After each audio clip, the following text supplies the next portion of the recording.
चलिए students, measures of skewness में हमने लास्ट वीडियो लेक्चर में दो मेजर्स का डिस्कशन किया था, फॉर्मूला समझ ली थी। एक था कार्ल पियर्सन्स मेजर और एक था बाउलिस मेजर।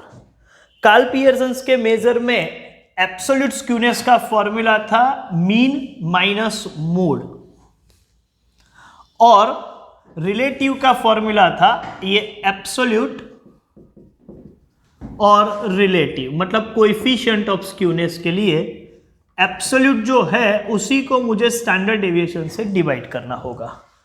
लेकिन जब भी मोड इल डिफाइन हो तो हम फॉर्मूला यूज करते थे 3 into X bar minus median, और उसी का रिलेटिव मेजर देखा जाए तो एब्सोल्यूट मेजर जो है 3 into X bar minus median, उसी को स्टैंडर्ड डेविएशन से डिवाइड करेंगे। लेकिन ये फॉर्मूला हम कब यूज करेंगे? जब मोड इज इल डिफाइंड। तो ये डिस्कशन हमने ऑलरेडी लास्ट वीडियो लेक्चर में कर लिया है। डिटेल में समझदार किसी ने वो वीडियो नहीं देखा है तो वो वीडियो पहले आप देख लीजिएगा। और ये कार्ल पियर्सन का मेजर है। अब हमें कार्ल पियर्सन का मेजर, उसके बाद बाउली वाला है, लेकिन अभी कार्ल पियर्सन पर कॉन्सेंट्रेट करें। तो Karl Pearson measures of skewness absolute या रिलेटिव निकालने के लिए या तो हमें मीन, मोड और स्टैंडर्ड डेविएशन निकालना पड़ेगा, या फिर मीन, मीडियन और स्टैंडर्ड डेविएशन निकालना पड़ेगा। और फाइंडिंग मीन मीडियन या finding mean mode and standard deviation is not a new thing for us. ये सब हमने प्रीवियस दो जो चैप्टर पढ़े मेजर्स ऑफ सेंटर टेंडेंसी और डिस्पर्जन, उसमें ऑलरेडी ये काम करके रखा है। With the use of raw data हो या डिस्क्रीट डेटा और group data, you can easily find mean mode या mean median as well as standard deviation. ये काम हम बहुत इजीली कर सकते हैं। अच्छा, मोड इल डिफाइन कब माना जाएगा? जब हाईएस्ट फ्रीक्वेंसी में टाई हो, या बाय डेफिनेशन हम मोड नहीं निकाल सकते तो हम इंपेरिकल रिलेशन का जहां जहां यूज करते थे वो हर केस में हम ये फॉर्मूला का यूज करेंगे। इसके साथ साथ एक एडिशनल थियोरेटिकल पॉइंट यही है कि रिलेटिव मेजर का जो रेंज है वो हमेशा -1 to +1 होगा, लेकिन मोड इल डिफाइन होगा तो वो -3 to +3 रहेगा। इतना हमें याद रखना है। और इसके बेस पर कुछ क्वेश्चंस, अभी प्रैक्टिकल क्वेश्चंस हम सॉल्व करने जा रहे हैं। देखते हैं क्वेश्चन क्या है। Find Karl Pearson's coefficient of skewness from the following data. और डेटा में क्या है? 3, 4, 8, 2, 4, 4, 3, 4, 7, 8, 9, 11। चलिए, रॉ डेटा का क्वेश्चन है तो एक काम करते हैं, x की वैल्यू पहले रख देते हैं। रॉ डेटा में क्या क्या है? 3, 4, 8, 2, 4, 4, 3, 4, 7, 8, 9 एंड 11। चलिए, हमें क्या क्या कौन सा कैलकुलेशन करना पड़ेगा? हमें मीन, मोड और स्टैंडर्ड डेविएशन, तीन चीजें निकालनी है। और यदि मोड इल डिफाइन हुआ तो mean, median and standard deviation, ये तीन चीजें निकालनी है। तो पहले तो हम चेक करेंगे कि मोड परफेक्टली डिफाइन है या इल डिफाइन है, वो सबसे पहले वेरीफाई कर लेते हैं। तो मोड का मतलब होता है हाईएस्ट टाइम रिपीटेड ऑब्जर्वेशन। तो मुझे दिखाई दे रहा है कि यहाँ 3 जो है वो 2 बार रिपीट हुआ है, लेकिन जो 4 है वो 1, 2, 3, 4 बार रिपीट हुआ है। और बाकी कोई भी मेजर, जैसे 8 2 बार रिपीट हुआ है, लेकिन 4 बार रिपीट हुआ है, मतलब हाईएस्ट टाइम रिपीटेड ऑब्जर्वेशन 4 जो है वो अकेला ही है, उसको मैच करने वाला कोई और ऑब्जर्वेशन नहीं है। तो इसका मतलब है कि मोड परफेक्टली डिफाइन है। मोड परफेक्टली डिफाइन है तो हम ये पैटर्न से जाएंगे, एक्स बार, मोड और स्टैंडर्ड डेविएशन वाले। ठीक है, तो मोड तो मिल गया, मुझे स्टैंडर्ड डेविएशन के लिए x² भी चाहिए। बहुत सिंपल सा टास्क है सर, इसको डायरेक्ट मेथड या शॉर्टकट से भी कर सकते हैं, डेफिनेटली कर सकते हैं, अपनी चॉइस होती है। ठीक है, चलिए, लेकिन ये वैल्यू ऐसी है जो मैं ओरली काम कर सकता हूं। 3 का स्क्वायर 9, 16, 64, 4, 16, 16, 9, 16, 49, 64, 81 एंड 121। चलिए, आप लोग चेक कीजिए कि ये x का और x² का टोटल कितना हो रहा है। चलिए, पॉज लेके एक बार चेक कर लीजिए, मैं टोटल मैं भी कर लेता हूं, आप भी वेरीफाई कर लीजिए। तो चेक कर लीजिएगा, टोटल 67 और 465 आ गया। वर्किंग में मुझे 3 चीजें निकालनी पड़ेगी। एक तो मुझे निकालना पड़ेगा x बार जो कि है सिग्मा x अपॉन n, और ये रहा सिग्मा x है 67, तो मुझे लिखना पड़ेगा 67, और कितने ऑब्जर्वेशन है, 12 ऑब्जर्वेशंस है, तो ये आएगा 67 डिवाइड बाई 12 मतलब 5.58। आप लोग कैलकुलेटर पर वेरीफाई कर लीजिएगा। उसके बाद मोड मतलब observation being repeated for maximum times, और सबसे ज्यादा बार रिपीट होने वाला ऑब्जर्वेशन जो है वो 4 है, तो मोड की वैल्यू 4। और स्टैंडर्ड डेविएशन रॉ डेटा में under root of sigma X square upon N minus sigma X upon N the whole square. देखो एक क्वेश्चन में अब मैं 3 क्वेश्चन, पहले सिर्फ मीन निकालने के क्वेश्चन पढ़े, फिर सिर्फ मोड निकालने के, कभी कभी सिर्फ स्टैंडर्ड डेविएशन का क्वेश्चन था। अब ये तीनों चीज एक क्वेश्चन में आ गई और फिर उससे भी आगे बढ़ना है। मतलब यहां पर आप मान के चलो कि पिछले जितने भी टॉपिक हमने पढ़े हैं उनका रिवीजन ऑटो मोड में हो रहा है। आप बोलो कि रिवीजन करो, रिवीजन ही हो रहा है। हर चैप्टर आप पढ़ रहे हो वो पिछले चैप्टर्स के रिवीजन के तौर पर आप देख सकते हो। चलिए वैल्यू सब्स्टिट्यूट करते हैं।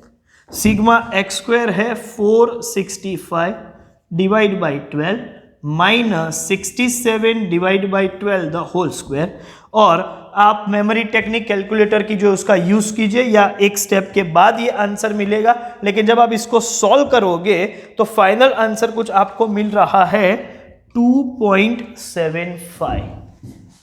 इसके बेस पर अभी जो भी क्वेश्चन पूछा है वो क्वेश्चन क्या है, रिक्वायरमेंट है कोएफिशिएंट ऑफ स्क्यूनेस, वो भी कार्ल पियर्सन का।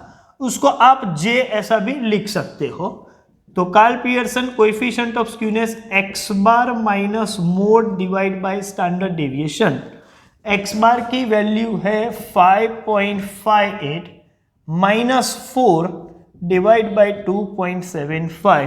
कैलकुलेटर का यूज कीजिए और आपको आंसर मिल जाएगा, वो होगा 0.57।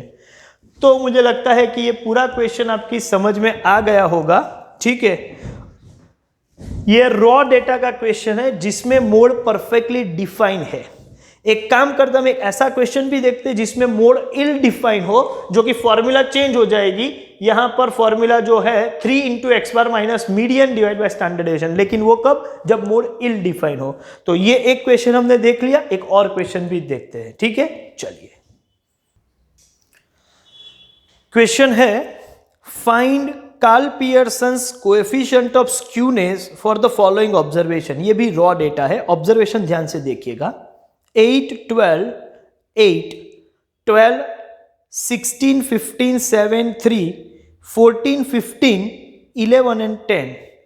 अब ध्यान से देखो तो 8 2 बार रिपीट हुआ है, 12 भी 2 बार रिपीट हुआ है, और 15 भी 2 बार रिपीट हुआ है, और बाकी सभी ऑब्जर्वेशन एक ही बार है, रिपीट हुए नहीं है। तो हाईएस्ट टाइम रिपीटेड देखा जाए तो 3 ऑब्जर्वेशन 2 बार रिपीट हुए, मतलब ये टाई है। और ऐसे केस में हम लोग डायरेक्टली मतलब बाय डेफिनेशन मोड नहीं निकाल सकते, और ऐसे केस में हमें ऑल्टरनेटिव फॉर्मूला का यूज करना पड़ेगा, जो कि है 3 into X bar minus M divide by standard deviation. मतलब ये क्वेश्चन में आपको मीन भी निकालना पड़ेगा, मीडियन भी निकालना पड़ेगा, और स्टैंडर्ड डेविएशन निकालना पड़ेगा। मीन में तो कोई प्रॉब्लम नहीं है स्टैंडर्ड डेविएशन में, लेकिन मीडियन निकालने के लिए ऑब्जर्वेशन को अरेंज करना जरूरी होता है।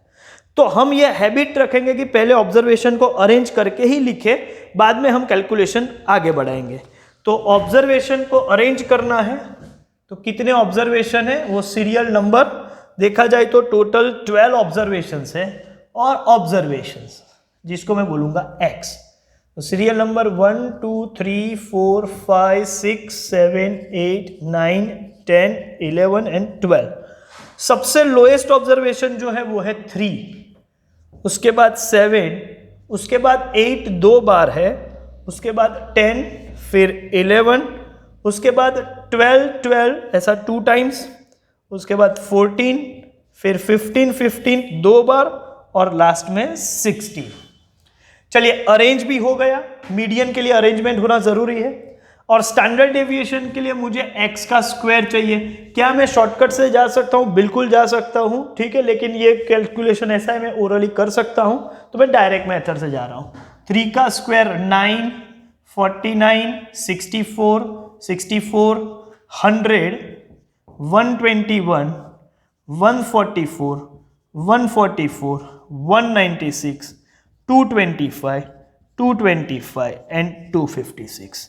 चलिए आप पॉज लेके एक बार ये सभी का टोटल वेरीफाई कर लीजिए, ठीक है। चलिए वेरीफाई कर लिया, x का टोटल 131 है और x स्क्वायर का 1597। तीन चीजें मुझे as a part of working निकालनी पड़ेगी। एक तो मुझे निकालना पड़ेगा x बार जो कि है sigma x upon n means 131 divide by 12। Verify कर लेते हैं, 131 डिवाइड बाई 12 वैल्यू आ रहा है 10.916 जिसको मैं बोलूंगा 92। दूसरा एक काम है कि मुझे मीडियन निकालना पड़ेगा और मीडियन का मतलब है n+1 divide by tooth observation.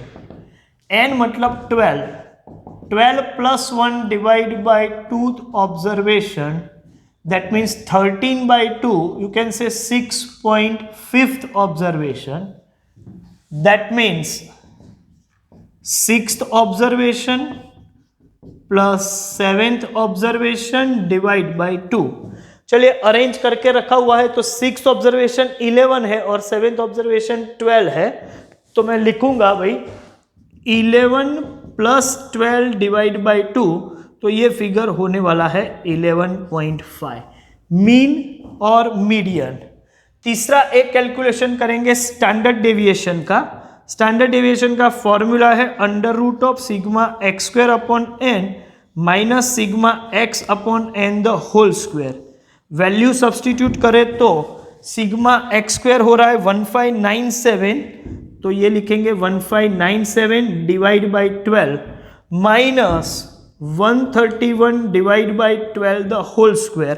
Proper calculation करें तो प्लस माइनस करने के बाद net figure after square root कुछ हो रहा है ये 3.73। आप एक स्टेप लिख के भी ये काम कर सकते हो। ये तीनों चीज हमारे पास आ गई। रिक्वायरमेंट में क्या है? रिक्वायरमेंट में है कोएफिशिएंट ऑफ स्क्यूनेस, और कोएफिशिएंट ऑफ स्क्यूनेस का फॉर्मूला अभी यूज करेंगे 3 × x bar minus m divide by standard deviation, 3 × 10.92 minus 11.5 divide by 3.73।